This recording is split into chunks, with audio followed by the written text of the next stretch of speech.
अगर आपने अभी तक हमारा चैनल सब्सक्राइब नहीं किया तो फ़ौरन सब्सक्राइब का बटन दबाएं और बेल आइकॉन को दबाना हरगिज़ मत भूलें ताकि ऐसी दिलचस्प वीडियोस आप तक पहुंचती रहें।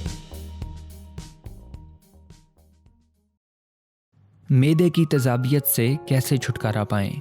हम में से अक्सर लोगों को मैदे की तज़ाबियत और सीने की जलन का सामना होता है। ख़ास तौर पर रमज़ानुल मुबारक के महीने में अक्सर लोगों को मैदे में तज़ाबियत और सीने में जलन की शिकायत हो जाती है। मैदे की तज़ाबियत और सीने में जलन की मुतअद्दिद वजूहात होती हैं, जबकि हमारी खुराक और खाने का तरीका भी इस कैफियत में अहम किरदार अदा करता है।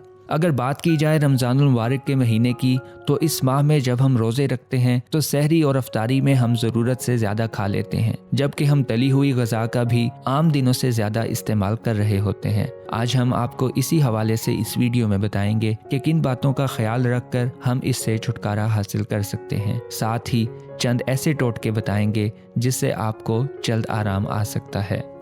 खुराक की मिकदार और तरीक़ाकार।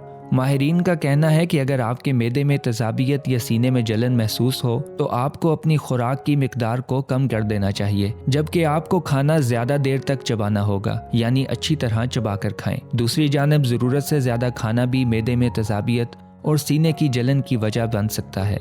इसलिए हमें मोतदिल रहकर खुराक लेनी चाहिए और रोज़ाना वर्जिश करनी चाहिए।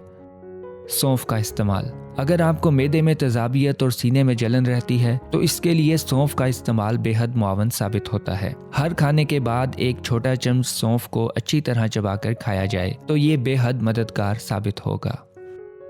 अदरक की चाय। अदरक को निज़ाम हाजमा के लिए बेहतरीन समझा जाता है, जबकि अदरक मैदे की तज़ाबियत ख़त्म करने में भी मददगार साबित होती है। रोज़ाना 1 कप पानी में अदरक का टुकड़ा डालकर उबालने के बाद उसमें लीमू के चंद कतरे और शहद मिलाकर पीने से मैदे की तज़ाबियत, बदहज़मी, सीने में जलन भी ठीक हो जाती है। लीमू पानी। लीमू सीने की जलन और मैदे की तज़ाबियत को कम करने में बेहद मददगार साबित होता है। रोज़ाना 1 गिलास गर्म पानी में लीमू निचोड़कर पीना मैदे के लिए मुआवन होगा।